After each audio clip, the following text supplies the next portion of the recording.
Little Darktide. We're gonna play the Revolver for a few Orc Maelstroms.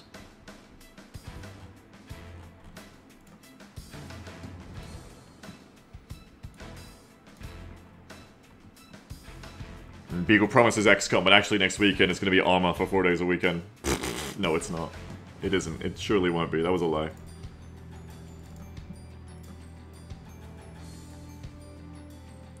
Shadow Knight says, still kind of sad that the current XCOM Long War campaign is not getting finished. Yeah, and that's the part, the guilt that always keeps me trying to finish campaigns. But think of it this way, it is finished. Huh? Think of it that way. Actually, it is finished. We won.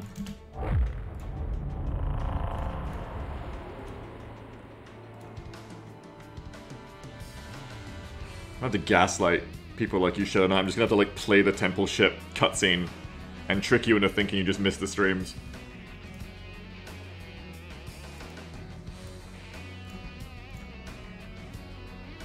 Just gonna do like a role-playing game, like wrap up. I'll just start like rolling dice and be like, okay, let's roll dice. Let's see which soldier was the volunteer. Let's see how many people died on the temple ship. Can we get the soldiers for that campaign in an awards ceremony? We could if I remembered who the fuck they were. It's been a while.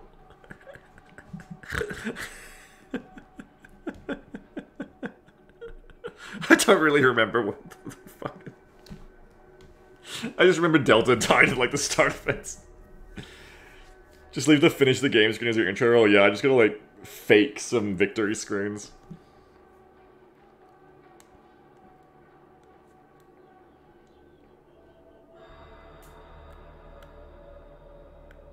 Is game roulette like training roulette? No, it's not. We don't get different perks for playing different games. Do you still remember Frag Beagle? I do, yes. Frag is before my memory started going, so that one's locked in there for at least until I get like really hardcore dementia. When I forget who Frag is, that's like a signal, it's a flag to be worried.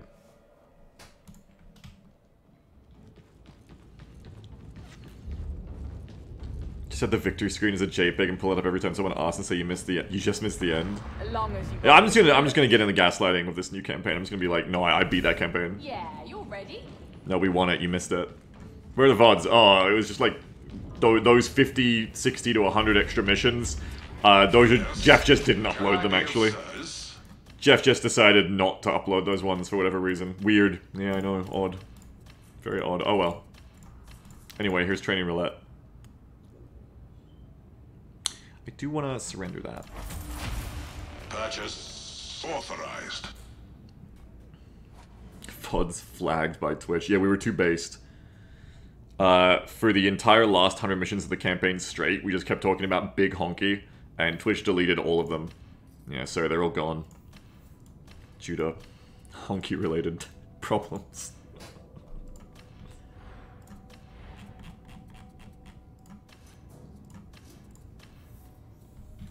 Blinky says, I'm gonna call it right now. We're going to play training roulette, and someone other than me will get jumpy legs, and I'll go devour my own spine. You're gonna play Gloomhaven, Blinky? Damn. It's friend who says, Beagle, have you heard of the hot new game, Coyote Pit? Now I want to think you're joking, and the game is you jump into a coyote pit. But, or you push over people in a coyote pit, but, considering apparently Creative Assembly is destroying itself right now over a game apparently called Hyenas that I've never heard of, anything is possible. So tell me about the game Coyote Pit. Tell me about it. Because it could be real. If that's real, Coyote Pit could be real. Blinky says, I'm too fat to play Gloomhaven these days. I'm sorry. I hope you had like one last good Gloomhaven before that happened. It's painfully obvious the Mobiums ain't in this alone. They're getting help from within Tertium. Fortunately, the shifting battlefronts have opened up access to Archive and Sycorax. Get in, access the deep archives, and bring us back something juicy. We've got seditionists to root out. I wish I could say juicy on the back of my armor. Bounty says, someone need to make that game for the person who reviewed Foxhole about the game not being what they expected. You mean me? They need to make Foxhole for me? Being me, I agree. Oh, this is fucked. Oh my goodness. Oh shit. Oh, nope. I was not far enough away from them. My bad. Banny says, nah, it's the meme where that person thought Foxhole was some sort of furry game. Oh. Right. And you thought of that from Coyote Pit Bounty? Really? Oh, the Zealot's going hard! Whoa, no, I'm dead. The Zealot tried. Judgment is dark and lonely.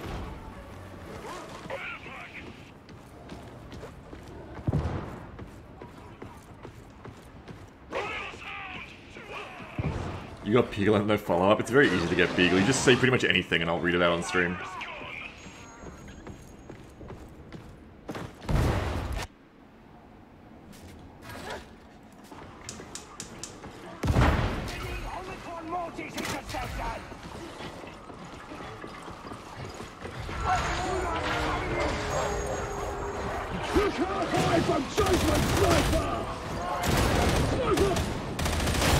Chat, how many haters of Foxhole do we have in this chat?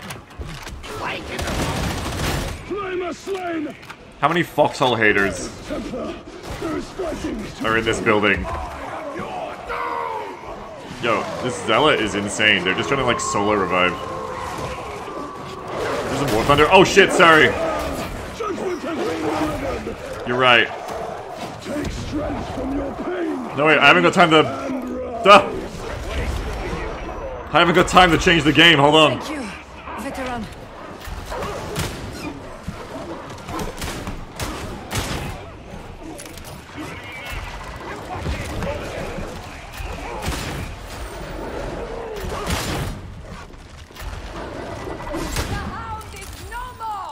Goodness me. Alright, let me change the game.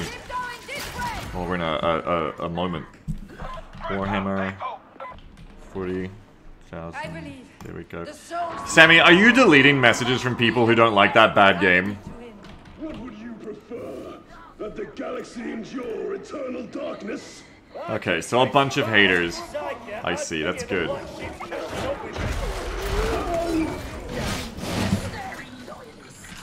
So... Foxhole haters, like me, join me Foxhole haters. What version of Foxhole would you want to play? Like, if you could make Foxhole into what you want, what era would it be in, you know? Would you do, like, keep it World War, weird World War I, World War II kind of blend? Would you do, like, Modern Warfare? Would you do older? Would you do future, like Planetside? Like, Helldivers? What would you do? Like running of rifles? Yeah, I like running of rifles too. That's like modern. Camel says a game that isn't top-down, so you wouldn't do Foxhole at all, is what I'm hearing from you. You would make, like, Planetside.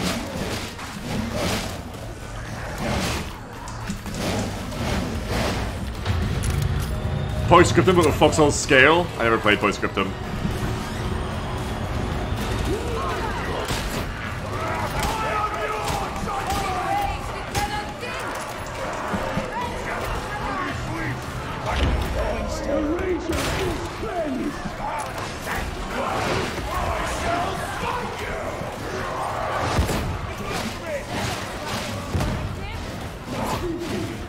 Galvers has a blend. You would do...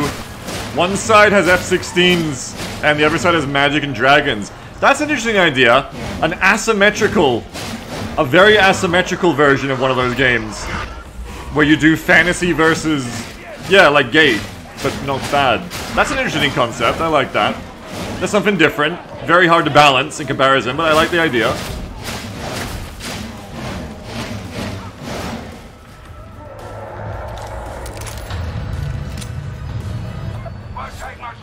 Goffer says, fuck balance, who cares? Okay, agreed.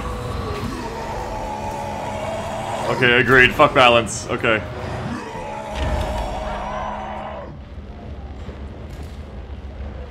Anyone here ever played that old turn-based tactics game, Ogre War or something? It's like... Not Ogre Tactics, the one that is literally like... I never played it, but someone told me about it. It's Modern War versus... ogres and orcs and shit and magic.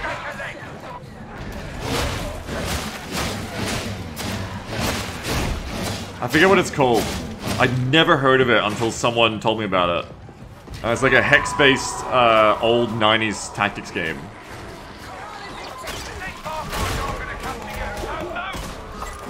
Come on, Zealot!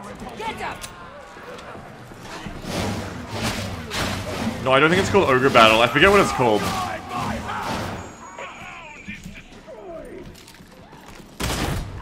StarCraft MMO FPS, but lol, Blizzard releasing a game. Well, no, not when they have Overwatch, WoW, and Diablo, no. Overwatch was what become of your StarCraft MMO FPS.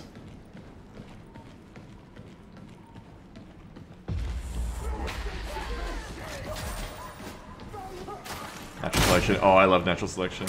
Loved. Let me be clear. Loved. Past tense.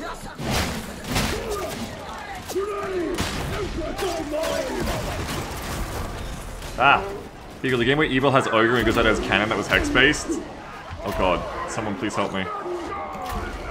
Yeah, it's like you're a modern military, and it's like Gate with a turn-based tactics game. Anyone know the fucking game I'm talking about? I guess not is the answer. No one knows what the fuck I'm talking about. Yeah, that'd be interesting. Okay, so you've got your fantasy versus milsim sides. Okay.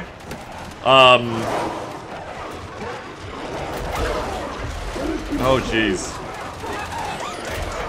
So do you do it as Foxhole, like running with rifle style, or do you do it as Planetside 2 FPS? Hey guys, ammo crate. You don't want it? Hey Morgan, ammo crate. Sounds like another old man dream game. No, this game is real, I swear. Foxhole style would suit the blend better, ammo. Yeah, I agree. You want fantasy weapons? Yeah, I agree. One side's playing like Magicka or RuneScape, and the other side's playing, I can't shoot for shit today. I'm not in the zone.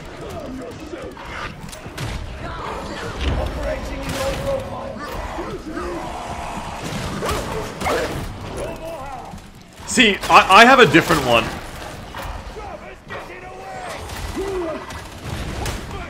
There was a game that I never played because I was just, you know, Australian. It was an internet game and I was Australian, so I could never play at the time because this is back in the days of 56K.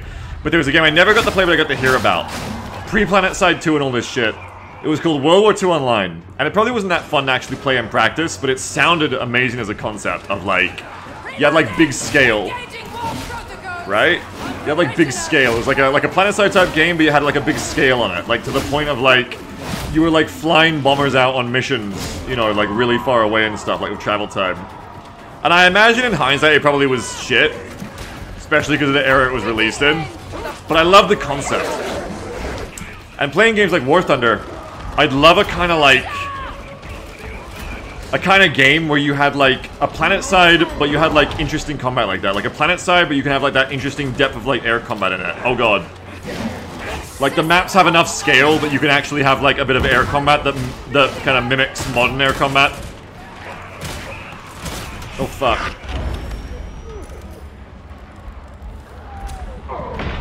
But you know, still having like the infantry and the tanks and stuff.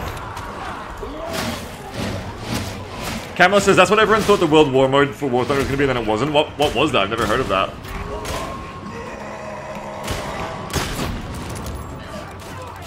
They're remaking it in UE5 right now. World War II Online? Haven't run it for over a year. Shanann says that, see, I think Planetside and the Space Combat game could work even better. Explain, what do you mean? Explain your idea. We're just having fun doing our ideas right now. What's your idea? Planetside 2 Space Combat, sell me, go, what is it?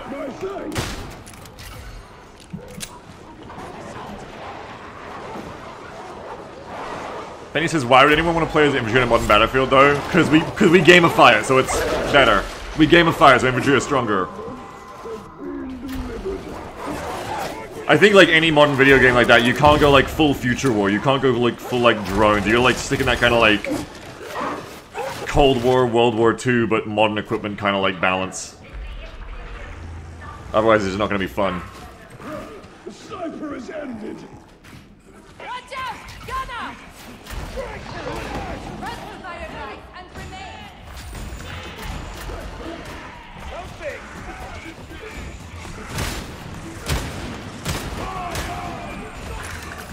No.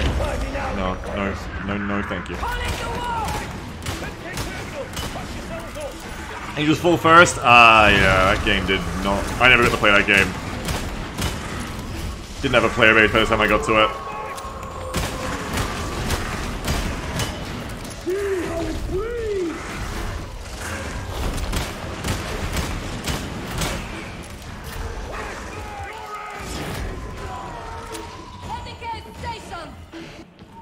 Ricochet says, my game would just be PlanetSide 1. Updated graphics, bugs fixed. Up the max player count by as much as you possibly can get away with. Yeah, the only thing... Because I went back and played PlanetSide 1 when PlanetSide 2 was coming out because I was that excited for PS2's launch. And the only thing that really held that game back for me really was the gunplay was just so shitty. But like, game-wise, the game was actually fun. I liked PlanetSide 1 when I tried it. Just the gunplay was terrible. I couldn't play that game's gunplay.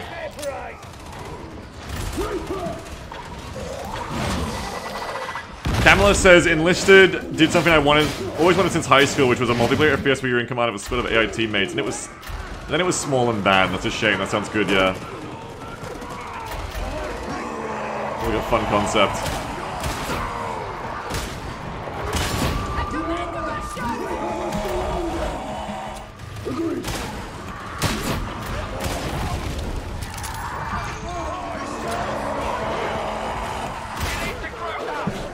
Oh shit!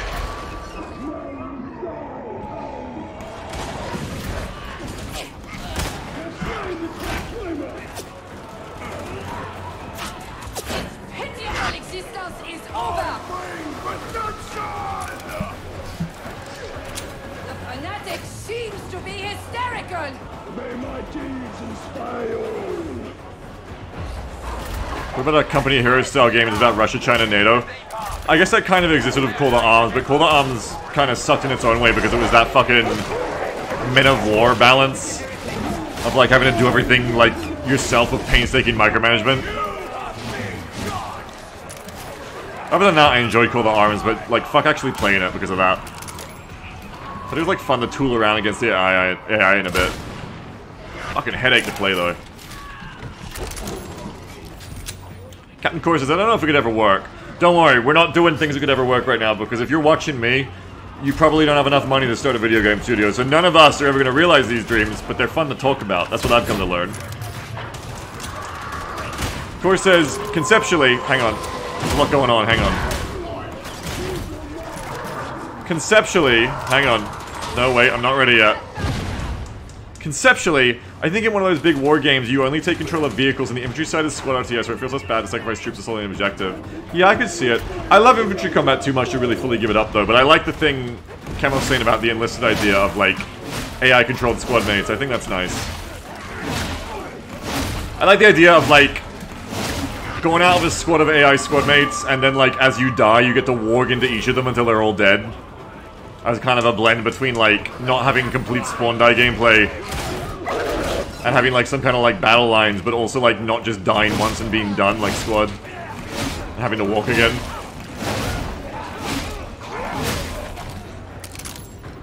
Oh, I'm waiting for Broken Arrow too, Benny, of course. I'm so excited for Broken Arrow. Banger says, I mean, I'm making a game right now, so if it goes well, I'm going to work on a second one. I've got my idea of the next game I want to make, but I'm always open to ideas. What are you making, Vanguard? First tell us what you're making right now. Problem with all the funnest ideas I talk about, like PlanetSide style shit, is that it's always the kind of games that you would not want to be making as your first game, you know? When we're talking about it too, like, even if we had $1 billion, it's like, what's your first game you want to make? It's an MMO. Okay, let me stop you right there.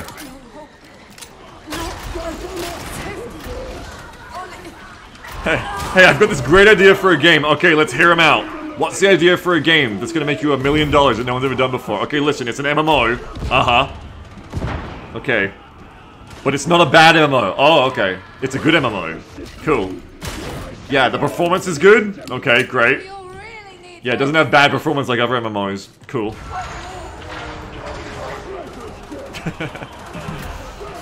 Benny says basically Beagle's dream game is Milsim Star Citizen. Yeah. Or do you mean Supreme Commander? I mean, fuck, Star Citizen but good would be my dream game. Of course, it's a soup game. That's why it's everyone's dream game, because it's not fucking real. Vanguard says it's a Total War Mountain Blade style game. Grand strategy campaign and real-time third-person battles. And we're talking single player, of course, right, Vanguard? No. Enthusiastic, I suppose, zealot.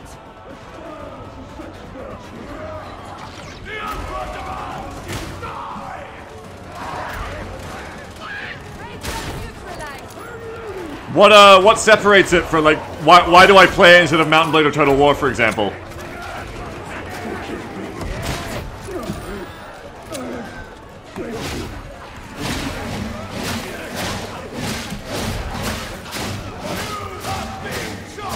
I think one thing that gets people with the soup game idea, has got me in the past as I was younger, and gets people in general, is it's very easy with games to go like, oh, why is this game like so buggy and shit? Lol spaghetti code. If I was making a game, I would just make it not be this buggy. And I think there's a certain understanding you have to come across where it's like, computers are magic and games are fucking witchcraft. And the fact that they even work at all is something you should be grateful for at a certain point.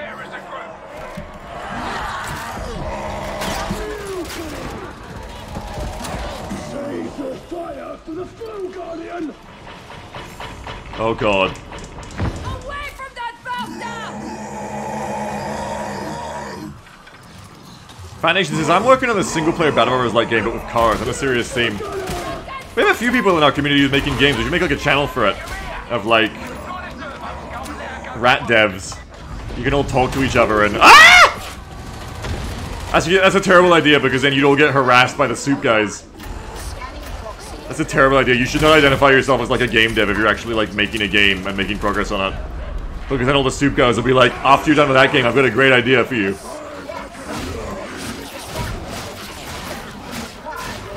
I myself, I'm a big soup guy for game ideas. I'm a big soup guy. I really struggle with it. It's like having a lifelong disease. I know I'm aware of it, you know. I'm a soup guy for game ideas. I am. I'm very much the guy who's like, just make this. Just make this, but this. So I try to restrain that these days. I try to restrain my soup guy tendencies. Yeah, recovering soup guy, yeah. You didn't pick up your own ammo? Ah, fuck. Yeah, Beagle would just mine the channel for mod offers. I would! I'm the guy I'm warning you about. Don't do this. Vanguard says, no, single player and multiplayer. We have the online multiplayer set up right now, but it's going to be some time before we're going to be happy with the campaign multiplayer. The multiplayer we will have when we release is going to be 1v1 matchmaking on a smaller map, maybe specifically for the skirmish mode. So, take me through the gameplay. What's different about the gameplay compared to, you know, Mountain Blade? Or Total War? Anything different? Like, what's the difference? What made you want to make this compared to the games that you already talked about?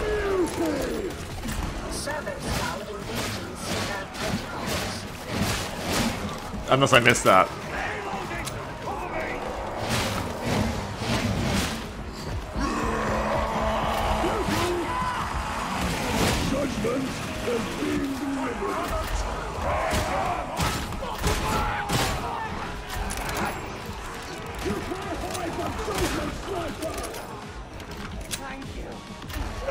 I love the snipers just hiding here, it's great. There's another one over there.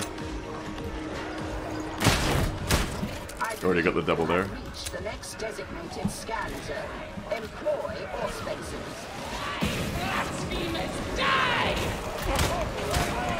I cannot aim right now, it's okay. I'm not gonna pretend to be good today.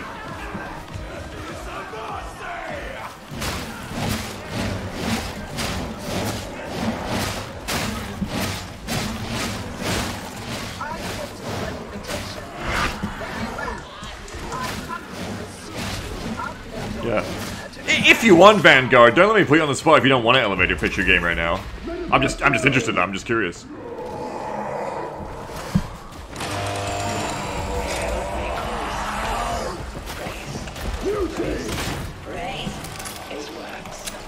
Praise, praise, praise.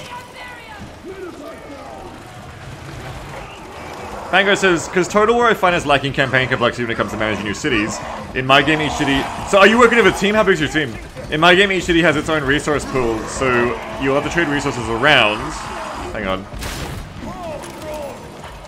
I just like read chat and then I shoot special sometimes. That's what I'm doing this round.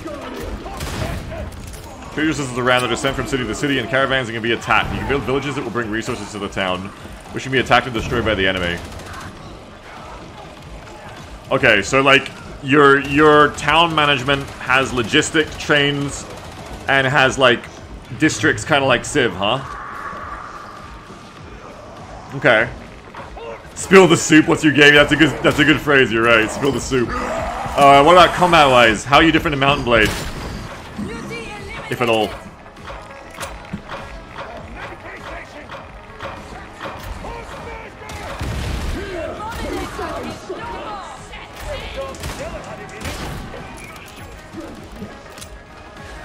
I mean, it sounds interesting. It sounds like a concept for a game that would make me look at it in the Steam, you know, in the Steam store. I would be like, oh, what's this? Oh, like, those are games that I want to like, but, like, don't play that much or don't like. For Total War and Mountain Blade, respectively. Okay. You know, I'll give this a go.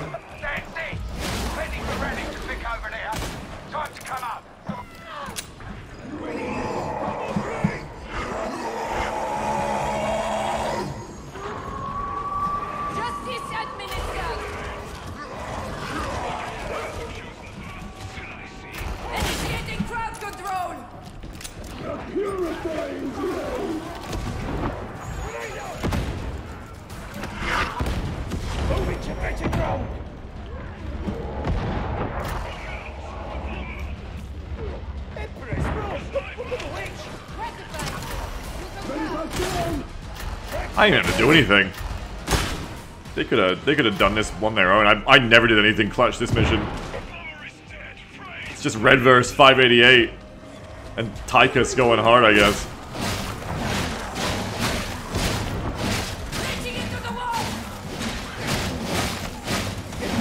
You triple collided the shotgun as I did, yes.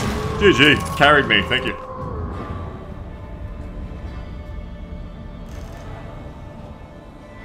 I think one thing that's really good for like being a soup guy for game dev ideas is trying to make them in like a paper sense, because it's really easy with like. Oh, hang on, I want to talk about this because I want to read Vanguard's thing. Vanguard replied. Vanguard says that's where Mountain Blade has me beat right now. Their battles feel better than mine currently, but I want to have smarter AI in battles in the end. Where my cav will try to flank around to attack your archers. Your archers prioritize certain units, like any monster unit on the field. Monster unit, cute. Also, mine is a fantasy setting, so we have magic, elves, monsters, stuff like that. See, that's interesting, yeah. I think it's always interesting. I'm the same with the Total War games. I only play Total Warhammer because the other ones aren't interesting to me anymore. I don't find historical variety interesting. These guys are fighting these guys who wear a different outfit just isn't interesting to me anymore after Total Warhammer. Warhammer spoiled me for the Total War games completely. Yeah. Well, I've never really liked Mountain Blade's combat. I've always felt like it feels kind of not great to me. It's one of those things, again, I've been talking about all day, of like a game that spoiled me. And I think games like Shiv really spoiled me on how good melee can feel. Even games like Darktide and Vermintide in a sense, but especially games like Shiv really spoiled me on how good melee combat could feel. And Mountain Blade feels really bad to me in that sense. Vanguard says, I mean, if you're interested, I can give you a key to test it out. If you're willing to give me some feedback on your initial impression of it, sure, always. I've sent it to a few people right now to get an idea of what someone who isn't intimately familiar with how the game works. Sure, I mean, yeah, I can't promise a lot of time. So, like, if it's like you got like limited spots, don't waste it on me. But you know, I might get like an hour or two here to try it. I assume you mean like privately, like not on stream. If it's on stream, it's easy because on stream I can always fit in time for a game generally. Off stream, my private time is kind of limited. Calasaro says, hold on, this is how I got hacked a month ago. Really? I mean, I know Vanguard, though. Vanguard's not stealing my credit card. But really, Calasaro? Egan says, even Dark Souls 1 has unusually good feeling melee ammo. I agree.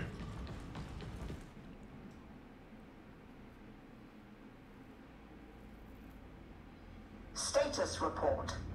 So no one says keeping that lawn mode? Yeah, we got goats for that now. I was gonna say though, a really good way if you struggle with soup game dev ideas, or you are plagued by a person who can't separate their soup ideas from reality, is getting them to, like, papercraft it, I think. Because... Wait till Hadron shuts up.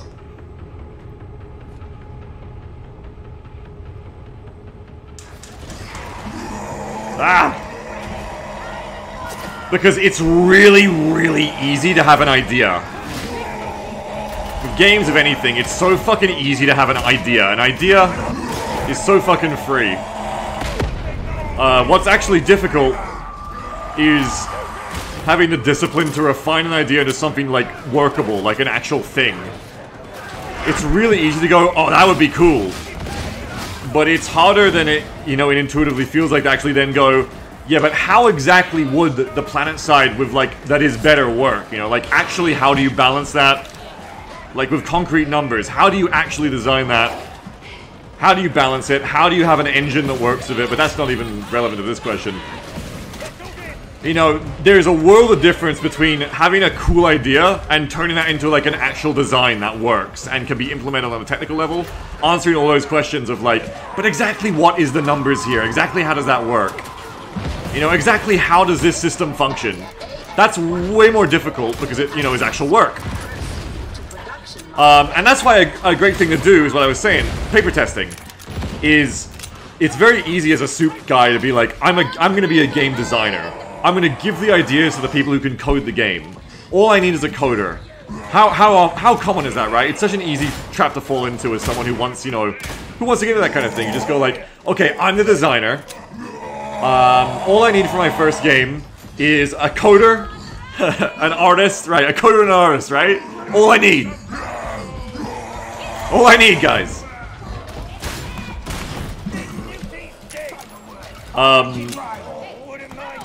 But there's nothing stopping you from paper testing a game. You know, very easy if it's a turn-based game. If it's a board game, very easy to make a board game if you're a turn-based game. It won't be very fun to play, probably, if it relies on automation and not be a chore to play. But there's, like, for example, XCOM, right? There's nothing stopping you from paper testing XCOM, from making a board game version of XCOM Enemy Unknown. You can do that. You can totally make Enemy Unknown as a board game. It is a board game. And then you can get, like, the impression of, like, oh, is this game actually going to be good? You know, is this game worth actually... I turned the game that's a little bit loud. Is this game actually worth, like, coding and putting an effort into? Fuck! I ran right into the goddamn burster as they blew up. Banny says you can even BS the part that needs automation as a GM for the players there. Says, yeah. And you don't need perfect balance or anything with paper testing. Exactly, Banny, yeah. I gotta turn the game down. Hang on, it's too loud. I'm trying to talk. Sorry, I'm trying to talk to you all today. There's nothing stopping you do it. And what I find is that it's such a great exercise for bringing out, forcing out the reality of, is this just a fun idea, or is this actually, like, a really, like, good concept? Because as soon as you try as a one-man band, as this, you know, genius game designer that you are, of course, as soon as you try to actually do the hard work of properly doing the numbers, properly balancing, properly laying out how the systems are going to interact with each other, that is where the meat's going to hit the metal. That's where the, you know, the rubber hits the road. And that's where you're going to lose interest if it's just a fun idea. And that's where you're going to keep pushing through if it's actually, like, a really good idea. You know what I mean? That's where you're going to find out, oh, turns out this was actually just kind of, you know, just quietly, I'm just going to stop saying this is a good idea anymore. Or, you know, is this actually something I'm really passionate about still? And of course it's harder for games that aren't turn-based. But you can still do it. You can still abstract it, right? You can still, like, simulate FPS interactions. You can still simulate any kind of interaction you want in gaming as long as you're happy to abstract things. And you're comfortable doing that. Fuck. Instantly got whacked by that one grunt. Total Geek says, just a fun idea, like turn-based combat using a video editing interface. Don't talk to me about that. Don't talk to me about that game. I don't want to know. I don't want to remember it. Ingrid says, need to filter out the idea fairies and see ideas. Right, the good idea fairy visits everyone. Absolutely. I found that's really good for me, because I find, you know, there'll be times when I go like, oh, this is like a really fun idea. You know, like, oh, I like, come here, I got a med crate for someone. Come here, come here. Someone come get it. I find that it's a great way to be like, is this just a fun idea to navel gaze, or is this going to be a game? Try and make it on paper. And that's usually going to separate the wheat from the chaff.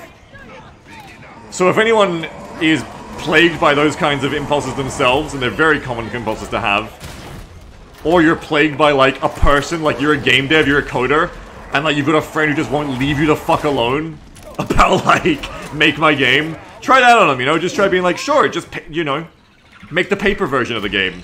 And we can go from there, once we can playtest your paper version. Tricky says it's always funny to hear people say, I don't want you to steal my ideas and make them. My dude, I can't even get my ideas made. Yeah, it's a lot of work to turn an idea into a real fucking thing. Ideas are like frag reels, are like ideas for your book you've got, ideas for your movie, ideas for your TV show. It's all masturbatory. Until you can actually put the effort into making it into something, an idea is worthless. Next to worthless.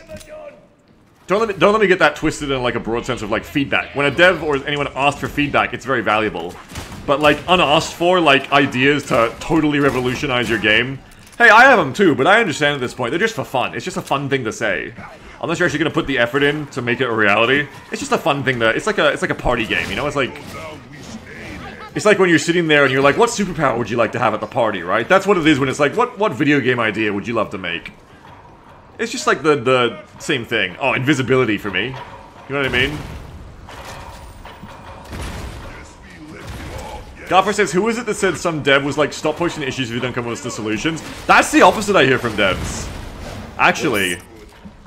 Because usually, game players are very good at understanding something is happening they don't like, obviously, because that's natural. But they're very fucking bad at telling you how to fix that problem. So I think it's the opposite for most devs I've ever heard in interviews or talked to. Devs want to know that something is wrong with their game so that they can investigate the issue and try and diagnose what the actual issue is and how to fix it. Most devs do not want players to come up to them on Twitter and be like, oh my god, buff the M16 for 10 damage. Oh my god, it's so fucking simple. You should die because you haven't done this yet. It's so obvious. Because even if you are like the rare player who can like have the discipline to come up with like a good solution for something, and that is rare, even if you think you are, it is rare. It's even less likely that you're the fucking rare player who can come to you with a good solution for the problem, accurately diagnose the problem, come to you with a good solution for it, while also considering all the other facets of the game as a holistic approach in ways that are not immediately apparent or intuitive. The ecosystem effect, the butterfly effect of these changes. Apparently Creative Assembly like that? That's wild. That sounds like not a great atmosphere for getting feedback on your game. Which, I mean, you don't have to get feedback on your game if you don't want, I guess. Hey, it's a free market. Gaffer says, yes, Beagle, I'm saying some insane, stupid fucking CM was like, please tell us all your stupid ideas. That does sound wacky. I mean, if you want it in a certain situation, but like as a general like policy, that sounds wacky.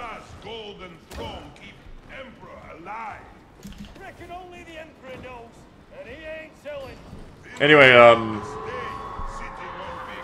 that's the thing about game dev ideas too, because I've heard from, I think Kiva talked about this. She summed it up. She's the BattleTech lead dev, and she summed this up in a way that I've always referenced since. Is that game devs, like actual disciplined game devs and like lead designers, like, sorry, not just devs, designers. Designers really fucking cop it. Like actual disciplined designers cop it because everyone thinks they can be a game designer. Because it like, to someone who isn't a disciplined game designer or like a good experienced lead designer, being a game designer just means having ideas. So like, the way Kiva explained it was like at her job, like, people aren't gonna go, oh, I could be the, well, some people do, but it's less likely that people are gonna go, I could be an artist, you know, less likely people are gonna go, I could code the game. Because people understand that, like, that's a skill you have to learn. You have to, like, develop that skill. You have to be good at it. You have to, like, learn how to draw. You have to learn how to code. But it's like writing. It's like fucking writing a book. Everyone thinks they can be a writer because you don't have to, like, in their mind, learn to use a word processor. Right? It's not a technical skill. Oh god. And game designing, she described in the same way of, like, everyone from your fans to your boss to just other people like the artists and coders, everyone thinks they can be a game designer in the team because everyone to them can have ideas, and that's all it is having ideas. To the degree that it can be hard to justify your own job, and she also described the big problem of it is, it's really hard to justify why people should listen to you over anyone else. Not just justifying why you should even have a job as, you know, the designer of a team, who actually, you know, knows how to do your job. But also, like, you know, you'll have an idea, and you'll have, you know, she'll have put it through, like, her process of, like, responsibly, discipline-wise, you know, thinking about this, paper testing this, planning this, writing this, you know, system or idea or set of ideas, so that it works in that holistic way in the ways that aren't immediately apparent. And then, you know, she can do that and still have people just idea fairy, like have an artist or a coder or her, you know, her project lead, her boss, just be like, but what if we just did it this way, you know, like, well, why should we listen to you? Why are you so, why are you so confident that this is the way to do it? I think we should do it this way. You know what I mean? And it was a really eye-opening way to describe it. And I do go back to it a lot, because it makes a lot of fucking sense when you hear someone who's a veteran designer. Oh, that's a door. Describe it that way, because of course, yeah, it's like writing a book. Everyone thinks they can do it. But it's not that simple. And you will discover that if you try to actually... If you wrangle yourself into a position where you have people listening to you on how to design a game... it's very quick and easy to discover how much it is not just about having ideas, because you will not be able to do it in any kind of competent way. Anyway, this is like a long point, but there's a few things to say about it, I guess. I think it's interesting to talk about, because it'll come up a lot. I'm not gonna have any spite, you know, having been that person, to anyone who feels that way still, who, you know, still thinks all they need is $1 million idea to make the best game of the century. Because it's a really easy thing to fall into. And it just really isn't apparent until you try how different between an idea and a design is. Reviel says, I've literally made 80% of a pen and paper game. Let me tell you, Burnout sucks, Balancing sucks. I have a game that actually functions and I literally do not want to keep working on it because I've messed with it on and off for years. I can't imagine working on someone else's project I'm not invested in. Yeah. Anyway, all this basically to say, I try to, this is what, whoa! This is why I try to rein in my, no! Soup tendencies. Because, you know, over long periods of time, I've kind of, like, become more aware of these things I'm saying to you. This is bad.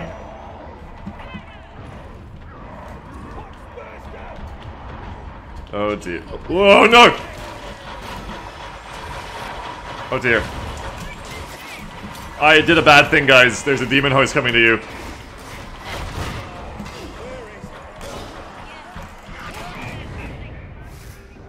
That's my bad. It's just like, it's a little bit I'm distracted when I'm talking to you guys, but also just like fucking...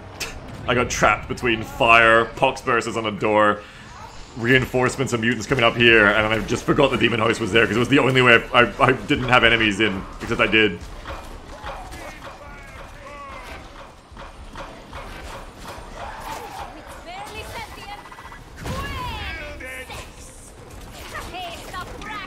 Delta says, that moment when you try out things though and they work out though, that makes things worth it. It's like putting pieces of a puzzle together and sometimes they fall into place. Oh yeah, like I really enjoyed when I like get deep into an idea like that and I'm trying to like make it like a good design. I really enjoy the feeling of it. It's very satisfying to me.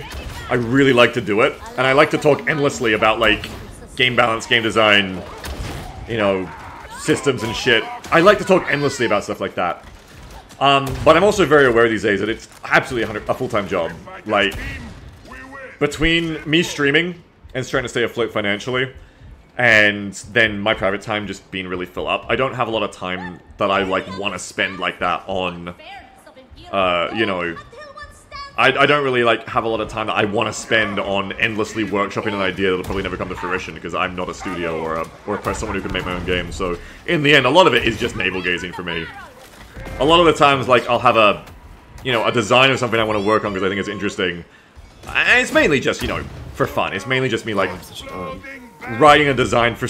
Oh, I'm going off the edge like... Writing a design for something, or you know, trying to balance a system or game concept, it's basically just because, like, it's a fun thing for me to do, you know? The act of it is fun to me. Right now, I'm like, kind of making a modern jet combat, like, not really a card game, but like a RPG combat system, basically, for something I want to do soon. And I'm just, like, making cards for that, basically, as easy, like, quick reference things to remember how to do stuff in it. And that's fun to me, you know, I enjoy that. That's a fun thing to do. That's, it's an enjoyable pastime. You know, will that actually ever come to fruition as something that gets done in the thing I want to use it for? Maybe not. But, you know, that's fine. Because I enjoy the actual doing of it, too. It's like a hobby.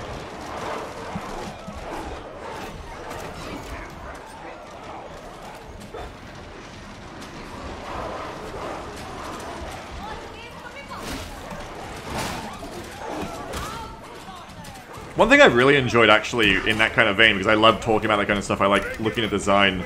One thing that I really enjoyed is when devs I know ask me for feedback on stuff and, like, actually really want it from me. I love that. I love to do that. Because, you know, you're being asked to be the soup guy. It's great.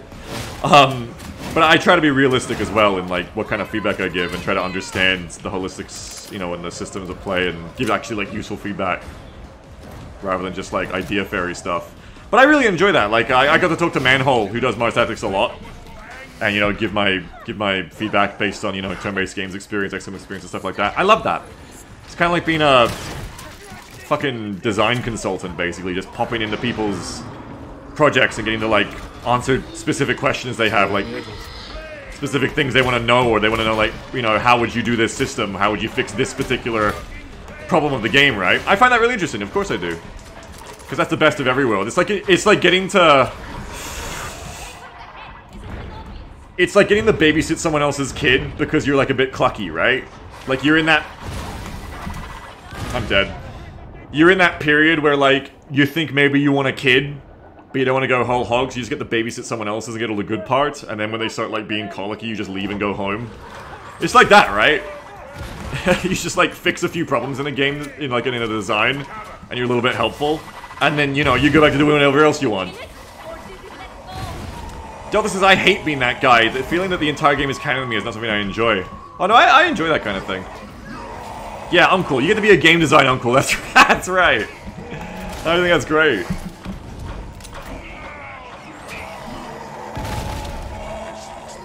That's a great time to me. That's my dream. I love that. I'd love to be a fucking game design consultant. I barely say the term because it's like being a fucking grifter to me in some senses. It's like so easy, like, to be that guy compared to being the actual dev. Fuck. If you ever want feedback on your game, buddy, that's just a fun time. That's just good vibes. I'll come give it. I'll come give you feedback. That's professional soup guy. That's right. We love that. Delta says, the part I hate is I never needed to be the last line in the sand if feedback had been listened to at all in the previous 2 years. Oh yeah, I don't mean like Kitchen Nightmares. I don't mean necessarily like the game is like struggling and like you're the last hope. Like it can also just be like, you know, they're trying to like implement a new feature into their game and they can't get it to feel right or something. Deploy data interrogators to proceed. Cryonic rods to be primed and dispatched to crisis zone. So it says, well, that's the state of PlanetSide now. Delta, are you on the PlanetSide dev team? Delta, do you have their ear? Are they like coming to you for stuff? Penny says former man-child gaming expert. No, but I'm the last guy in the community they talk to. Oh, but they talk to you about stuff? That's cool. You must be like a real long-term vet of the game, Delta. Like, why you? Are you like part of a big outfit? Have you just built up a good relationship with them for that kind of thing?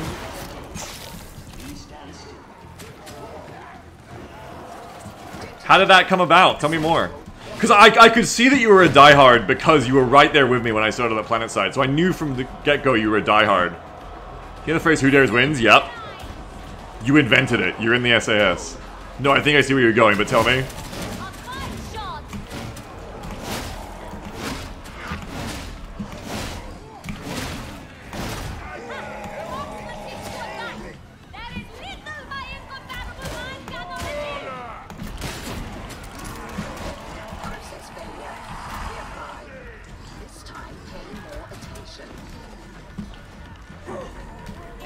Where's the... Oh, fuck. God, this revolver is just so fucking easy listening. It's how I can just chat to you guys while playing Auric Maelstrom.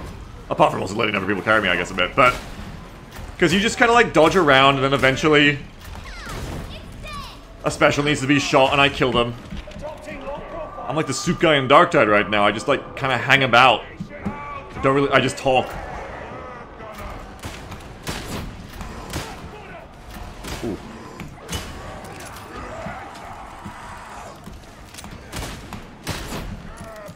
Delta says, back in 2020 there was a feedback group of vehicle players trying to fix the catastrophic screw-ups of 27 update. The question we had was, how do you revert this update without reverting it?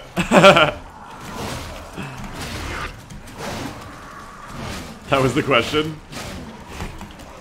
Hang on, I gotta go kill a burster. Am I not glorious? Where'd it go? Okay, it wasn't there yet. I didn't need the stealth.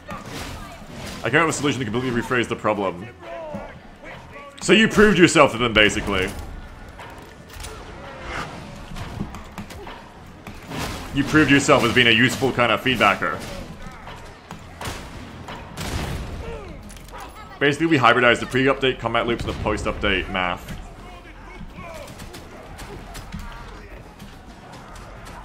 Inquidon says, Beagle in literal instance constructs the pipe and infrastructure, cooks the soup, packages it, and delivers it. Yeah, I do. Look, I try to be like very upfront about who I am. Yes, I do. I'm still a soup guy at heart. That's who I am at my soul, you know. I am a soup guy. I'm absolutely the guy who's like, put me in Chris Roberts' body and I will fix Star Citizen. You know what? Like, I'm that guy. I'll always be that guy. I don't think I'll ever be able to get rid of that guy in me. I'll always be that guy who believes I can do that. Always. But I try to just at least be like aware of it, you know? And like keep it to myself. So when I have that impulse, I just like don't share it with others, usually. I just don't tell anyone. I keep that to myself because of shame.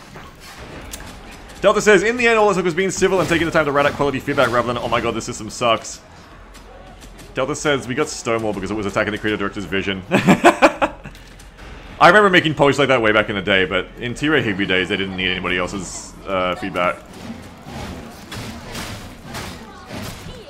I think if the Valkyrie came out... well, no, it was before the Valkyrie came out, but it was like pre-Valkyrie. I was like, it'd be great if this game had like a Little Bird equivalent, basically, and was doing the reasons why.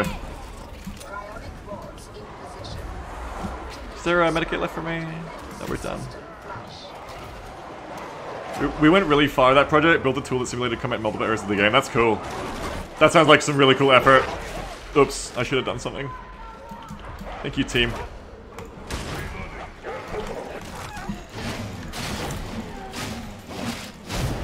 Yeah, I mean, being civil is really important, not getting, like... what's the word? Hyperbolic. When you're talking to developers like that. It's very easy to get hyperbolic and be like, oh, you made the game like this because you're lazy, or because you suck, or because you're just stupid. It's like, well, I mean, game development's really fucking hard. Even things that seem simple, when you have to, like, actually do it holistically, like, there's... I said it before, but again, it's just like, there's a lot of shit that just intuitively you don't realize about how hard making a game is till you try to do it. That's why it's so easy to be the idea guy. And so hard to be the actual dev. Because you just don't know till you know. I've had like limited experience of that, and even that limited experience was enough to see that.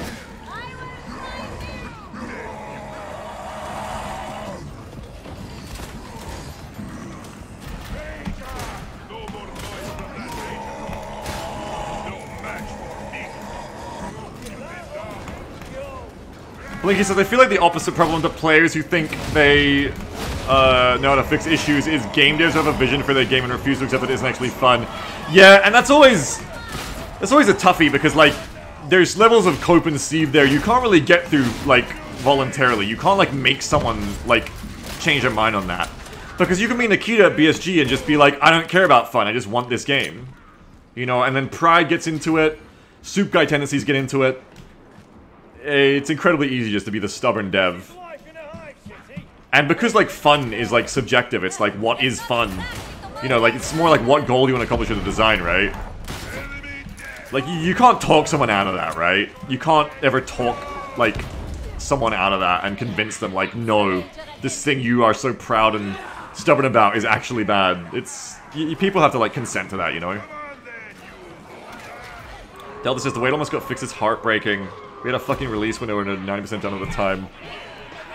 So, are you at liberty to tell... You're not NDA'd or something, right? Are you at liberty to tell me what was going to be changed? Because I'm curious if I would have liked it, Delta. Because the big thing about me, and another reason I keep my shame to myself with soup thinging, is that my big soup personality, my big soup Achilles heel, is wanting to completely fucking change games that have a concept I like, but an implementation that I think is really disappointing or I fucking hate. And Foxhole is a great example of that. Foxhole is a game where it's like, I love this concept, I fucking hate how you did it. You know, PlanetSide 2 in its current state, or as it's been for a long time, is a similar game. Where, like, I love PlanetSide 2 in tech test. I thought it was super, the balancing was, you know, good, it was on the right track. I liked the way the meta worked. Now, the game today of PlanetSide 2 is almost unrecognizable to me and what the tech test was like. So, I'm a very unrealistic, like, feedbacker in that sense. Because I'm the kind of person where if you asked me, like, if you Genie Wish asked me, like, okay, you're in charge of PlanetSide 2, what do you do to it? I'm like, I fucking reset the fucking thing. Like, I completely change what the game is balance-wise. Like, I take away, like, fucking... you know, the first thing I want to do is, like, fucking take away, like, all the fucking health from the vehicles, right? Like, I want to take away the shielded spawn rooms. You know, like, I want to do all this shit that's just drastically changing what the game is in its meta. And that's really fun to think about. But that's the problem, because if you want to, like, keep the players you have, they're here because they like the game, they just want it to be a bit different, right? And that's why I keep a lot of my soup ideas to myself these days, I didn't used to. Is because I can recognize that. I can recognize, fundamentally, I have a great flaw of wanting to... of wanting games to be different things than they are. You know, I have a great flaw of, like, you know, looking at PlanetSide 2 and be like, oh, cool, I wish this was good.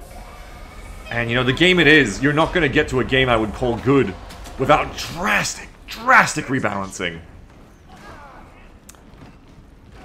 Delta says, it's actually really funny you bring up things like shielded spawn rooms, because the developers in beta determined those were necessary for players to fight at all. See, I fucking hate them. I think they killed the game. I think they killed any fun of the game.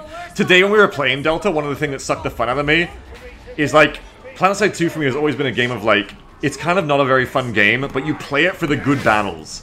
You play it until you just luck into a good battle, you find a good one. And today, I was trying to find a good battle, and key to that for me is not getting the battle that is one-sided. I feel like the front line just became so pointless, because a lot of the time it would just become like a Zerg, just like camping people in spawn rooms. Until, you know, 3 minutes later, the base flips, and then you just repeat at the next base, and that's all it is. I hate it, you know, I played PlanetSide 2 before shielded spawn rooms, and I fucking loved that.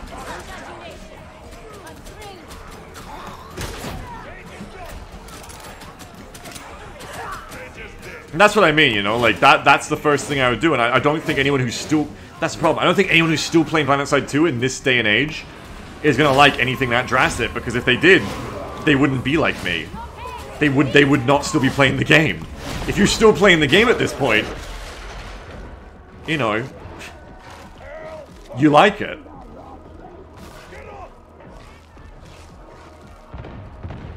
Oh my.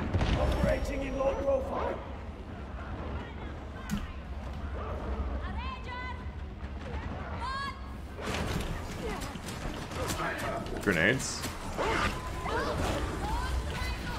Man, my team is carrying me so hard today, we're already done.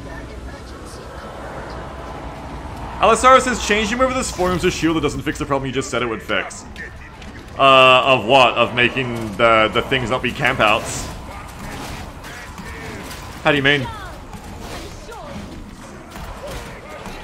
How does it not change things from being eternal campouts? Because it used to be that way. This isn't even like a soup idea of mine, this is just how the game used to be.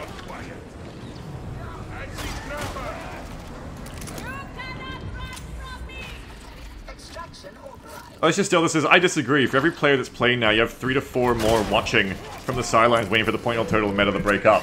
But, how would you ever convince an entrenched dev to believe in those players? At last. It's unrealistic, I think, even if that's true. It's unrealistic in the sense of, like, yeah, I mean, that's definitely a thing, you know, you can say, well, we're making the game to be popular. GG, well played. GG. You know, for this prospective audience that I say exists, rather than, you know, the life support audience you already have. But, you know, you'd never convince, you know, a developer to be like, we're gonna do this. Delta says you'd have to break it slowly. That's true, yeah.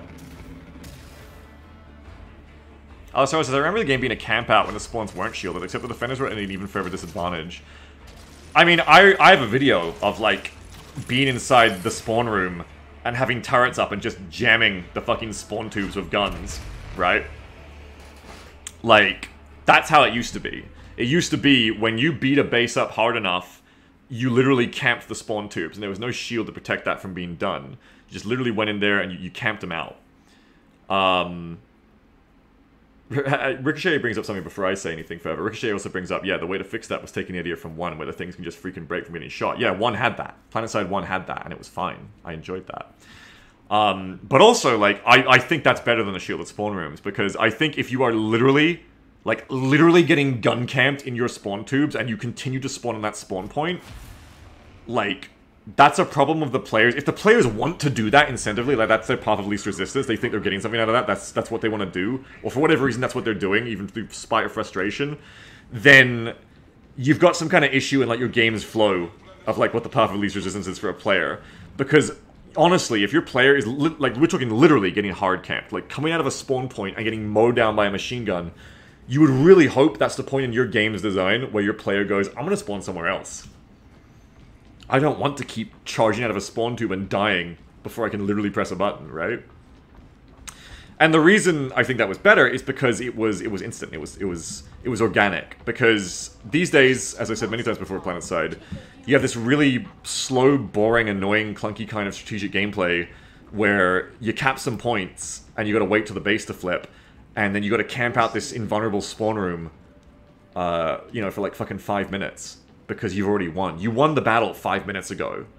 But you've got to hold these people in their little bucket. Because if you don't, they'll spring out and they get the points again, right? Like, you already won. You're just sitting there. You know, and it's not fun. It's not fun to camp people in spawn rooms. It's not fun at all. You can't shoot them through the shields. You know, it's just not fun at all. It's just artificially stretching out the battle. And the way, you know, at least it works if that spawn shield isn't there, is that 5 minutes earlier, when you got into the position to camp the spawn room, you win the battle. It's done. It's over. You know what I mean? You're done. You camp them out for like 30 seconds to a minute, and most people with brains, most players who aren't insane are going to go, I don't want to keep spawning there. That's the idea anyway. That's what I really enjoyed about original PlanetSide 2 tech test, is that's what you did. You know, as soon as you won a base, you won a base. It was done. There was no fucking waiting around. And PlanetSide 2 really became fucking boring to me when they brought in the shielded spawn rooms, because 90% of the gameplay, it felt like to me, just became camping fucking spawn rooms. It sucked.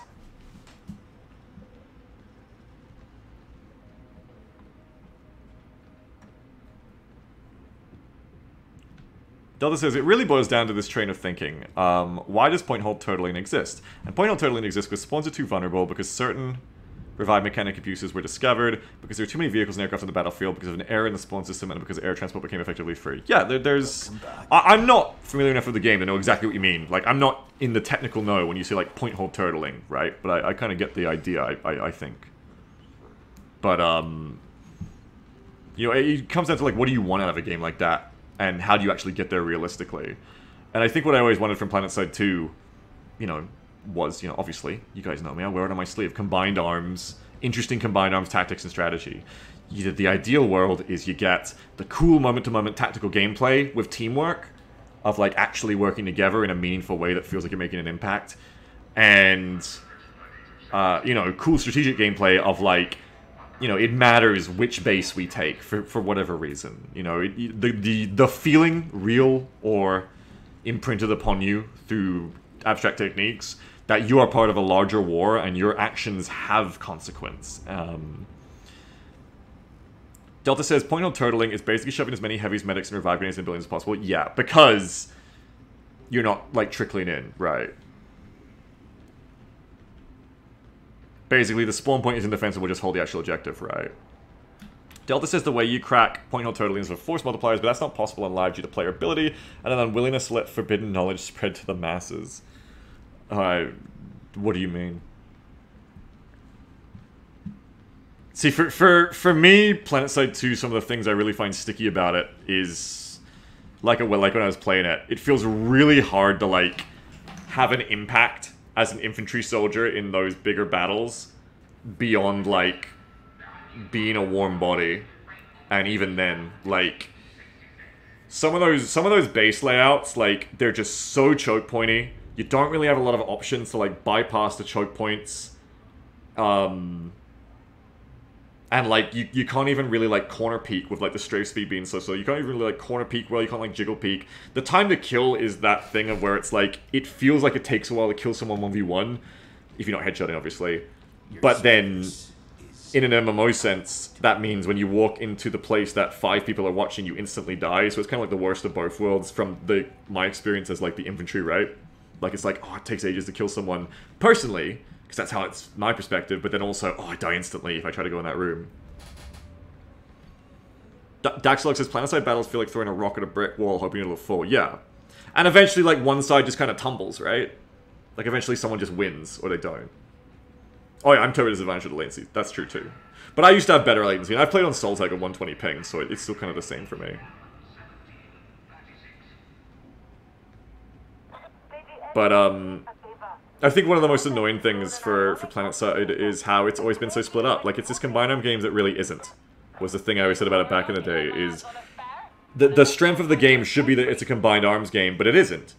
Because the game is infantry are desperately trying to do their own thing, and then vehicles are like this Battlefield 3 style farming thing, you know? Like, you get in a Vanguard and you, like, farm infantry and you kill, like, 1 billion fucking infantry of your Hesh rounds. Or you get in an ESF back in the day, at least.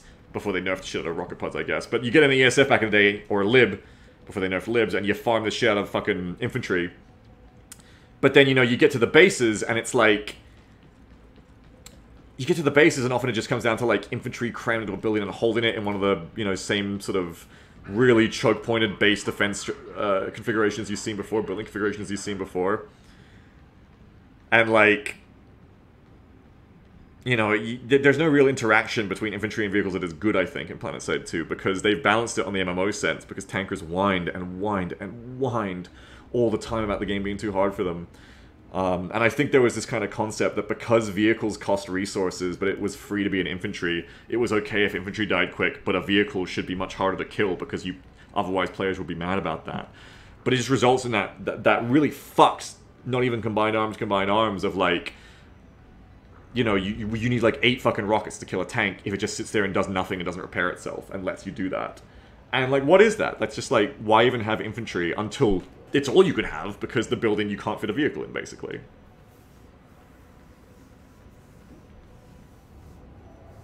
So I never liked that. Like, I think one of the more fun periods of PlanetSide 2 I had was they'd first brought out the Annihilator, what's it called? The dual lock-on rocket launcher, right? It was the dual lock-on rocket launcher that... you could lock onto air and ground at the same time, right? And we had a big platoon back in the day, so we would have like 24 people, and it felt like we finally got one back up on the vehicle players because we just went out there with like fucking 12 of these Annihilators, or whatever they were called, and we would just instant lock on the vehicles. Not instant lock, sorry. We would lock onto whatever vehicle. I mean, you know, pretty much as soon as it showed up, we would do damage to it because there was 12 of us, and you're guaranteed to hit at range, which you can't really. You know, you can't really fucking hit at range with the dumbfires. We would lock onto them and we would blow them out of the fucking sky, or we would blow them, you know, we would javelin them out of the fucking ground. And for a time, it felt fucking great, because it felt like, as an infantry squad, you know, we had to go into the right ground. This was like, we dropped on top of like a mountain, basically, so the tanks couldn't get us. But still, it felt like with the right positioning, we could be a really effective force against vehicles. And then, you know, what happened? Of course, the forum, forum said, the tankers fucking bitched so much. They were like, oh, this is so bullshit. Infantry get to, like, just lock onto us and blow us up. Infantry can fucking kill us. Like, this is so fucking bullshit. So they nerfed the fucking thing. And now you have like imagine taking out fucking an anti-air rocket launcher in PlanetSide 2 and seeing, like, imagine being a new player to PlanetSide 2, taking out an anti-air rocket launcher and seeing a fighter. What are you gonna do with it? Well, you're gonna try to lock the fighter, right? And you do that, and what's the fighter gonna do? It just hits flares, and now it's like immune to your missiles for like 8 seconds. Even if you hit the missile, it takes like fucking 6 of them, you know, like to kill an ESF anyway. And even if you don't have flares, you just fly away from it.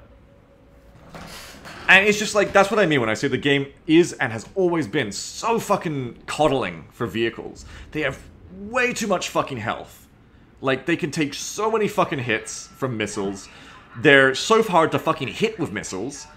Because, you know, these days, you know, you're gonna have, like, extra talents for the vehicle that makes them longer to lock onto.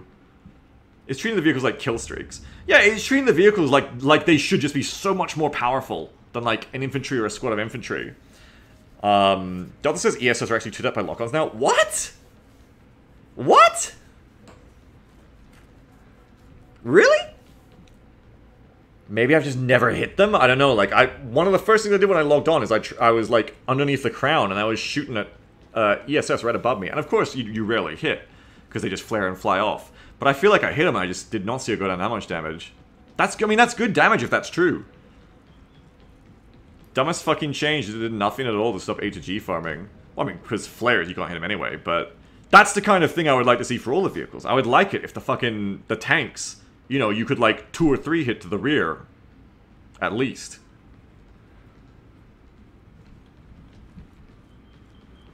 At least that kind of, like, that Battlefield thing. Because that was the thing about Battlefield, is that Battlefield 3 had all this vehicle shit, but Battlefield, like, actually had... Sorry, Mara's talking. Never fear, Sergeant Major. Should be glad to report any scuttlebutt. Yeah, I'll bet. Battlefield, like, had, like, reasonable, at least I remember it being reasonable, time to kill on vehicles. Like, you could kill a tank by coming up its butt with a Carl Gustav.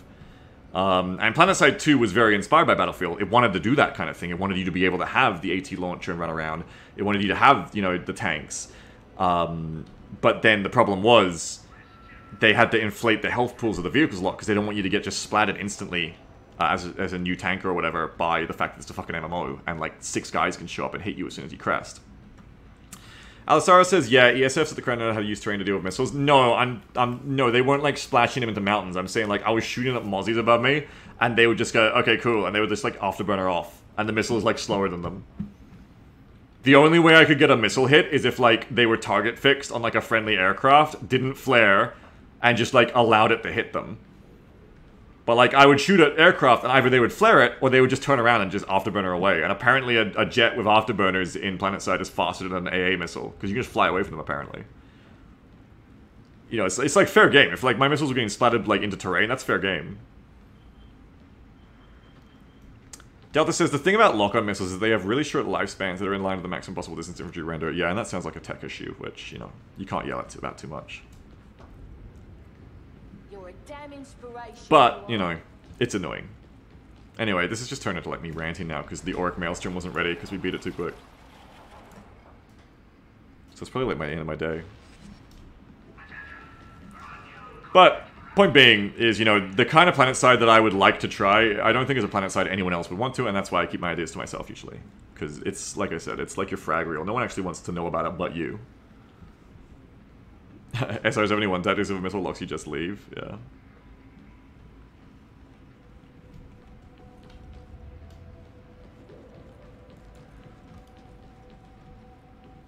Yeah, this is lots of people would like the more spontaneous PlanetSide back. I think what I would like from the game would probably go too far, but I could enjoy a game that was just different in that direction at least, yeah.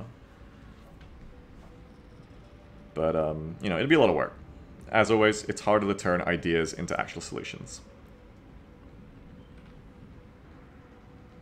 But yeah, playing it today, I really went into PlanetSide 2 again, thinking like, okay, I know the gameplay's not that great, but I'm gonna put up with it for the social aspect, but that just feels so dead and gone too.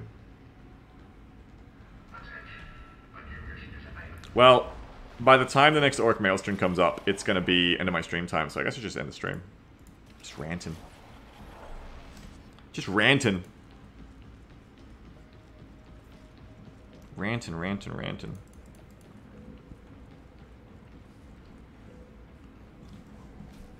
Mama Ray, what's up, Mama? How you doing? Hey, what is this game? Mad Coffos? It's Darktide! You just joined? It's Darktide, baby. It's a good game, but I'm at the end of playing it today. I think.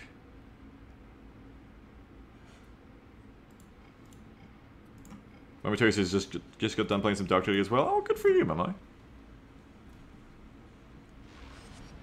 Delta says, I'd love to discuss where Daybreak went wrong more in Discord at some point, though. Twitch chat isn't really good for typing long messages out. Yeah, I like to talk about this kind of stuff, so you can chat to me about it if you want, Delta. Love to.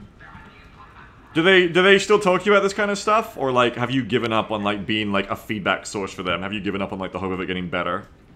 Because it doesn't sound like... It sounded like I think you said something before of, like, you're kind of just, like... You don't think anything's gonna change.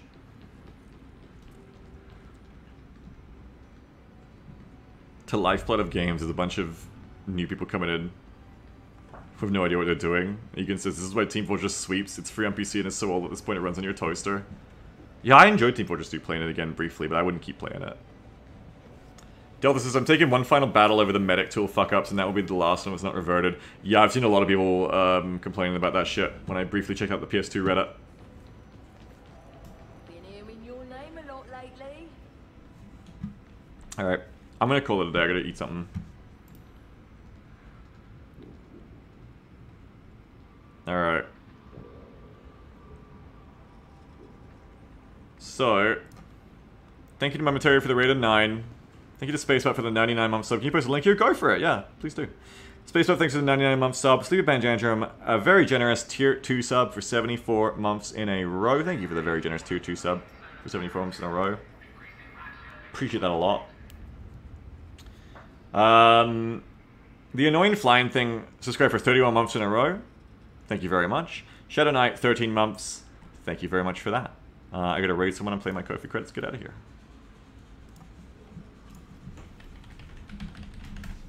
Yeah, links are fine here as long as they're not like linking to bad things. We don't mind. The raid is going to... We did eggs yesterday, so we're not going to do her twice. We're going to do GeForce, who was playing Tarkov. Alright, that's the end of the weekend for me. I'm sorry I didn't get XCOM going. I really want to. I'm going to try and have it be the first thing we play in the coming weekends, unless something else pops up. So I'm going to try to have it done. It should be, the start of the weekend should be XCOM Training Roulette Plus mod with a, donating to buy extra aliens to flood the mission of double enemies. That's my plan. That's what I'm going to start, hopefully, this coming weekend. So if you like XCOM, please be there. If you want to throw money at me consensually to spawn, like, aliens on the map to fuck me with, please be there. I'm hoping it goes well. I'll see you all next time. Have a wonderful one, everyone. I'll see you in Discord, I think, Delta, and bye-bye to everyone else. Have a good one. Bye-bye.